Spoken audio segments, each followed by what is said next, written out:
Gonzalez of Globe Telecom will be chosen by peers within the industry.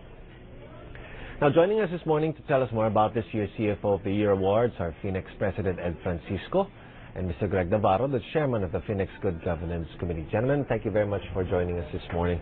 Now, before we talk about the search for the CFO of the Year, I want to ask you about the ever-changing role of the CFO. Has it evolved from the past years? How has it evolved in the past years? In the past, it really was just being a good numbers cruncher, as you mentioned. Now it's become strategic. It's been, looking at shareholder value, being a crisis manager, being able to step in, sure, if the CEO is inactive or focusing on other things. Mr. Navarro, how difficult is it to be a CFO of the company? For a lot of people, especially from the rank and file, and for the talents like us, a CFO, as we mentioned, is just the the guy who holds the money and knows the numbers of the company. But how hard is the job of being a CFO of a company? It has now become really very difficult. Everybody remembers Enron. Since that time, the role of the CFO has really evolved, and they said, look, you have to be responsible for good governance. You have to have social responsibility, your CSR, and really leadership.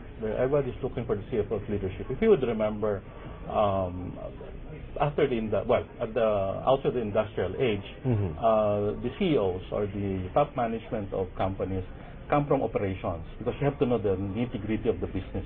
Then sometimes after the Industrial Revolution, towards after the Second World War, where the baby boomers happened, it was marketing people that became CEOs. Right. But now, financial responsibility has become very important. So it's now the time of the CFOs to become CEOs.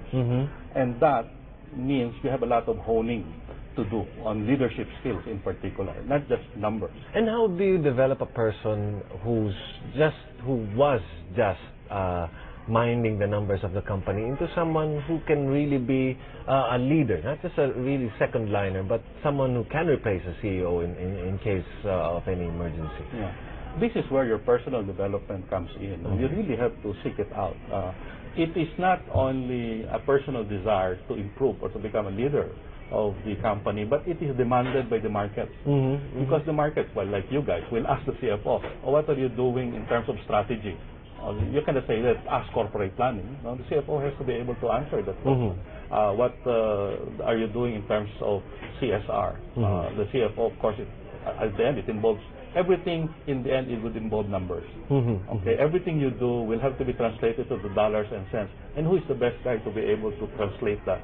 Operations talk, marketing talk, whatever kind of talk into numbers. It's the CFO. And that in returns into the capital of the company, how big it will be, what will happen to the stock price. Unfortunately, in the Philippines, you're right, there is not enough professional development, but that's why also I was going to ask you about that also. That's one of the things, at least in Finex, we're trying to do. We're giving back to our members and to the public and trying to have more seminars, because there is no CFO school, no? Sure, you can take your MBA, but a lot of personal development, initiative, leadership skills that are not taught. Well, what are we lacking specifically? Aside from training, what kind of training are we lacking? What type of education should our CFOs have here? For instance, effective communications. Accountants or CFOs are not really well known for talking. Right. They're just bean counters, quietly working. Exactly. How do you now create a program for communications, or even being media savvy? One of the top 10 requirements, according to the International Association of Financial Executives, is charm.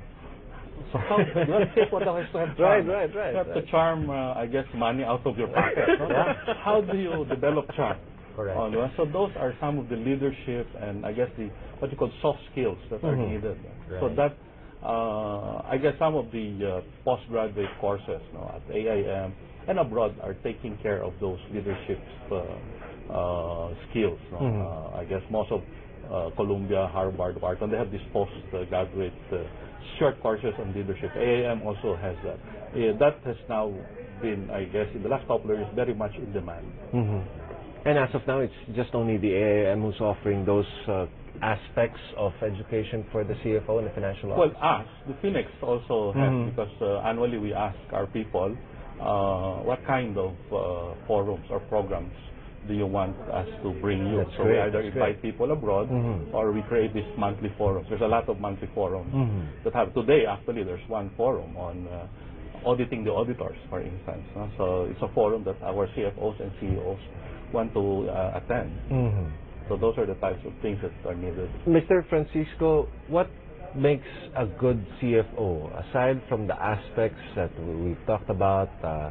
Mr. Navarro has told us about good communication skills, being charming. Correct. But what really makes a good CFO of a company?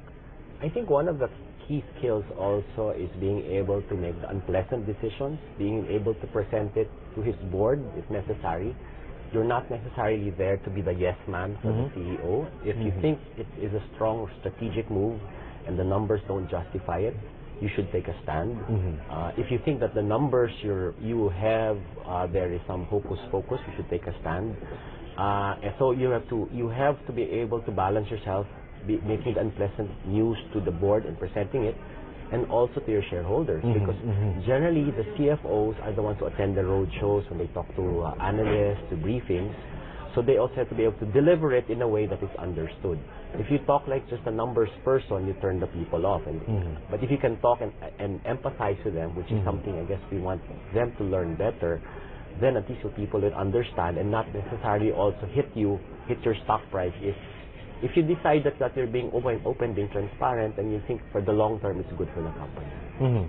And I've read somewhere that the position of the CFO, well, aside from presenting from the board, that's already difficult. Right. But the role of the CFO has become harder and harder throughout the years, and a lot of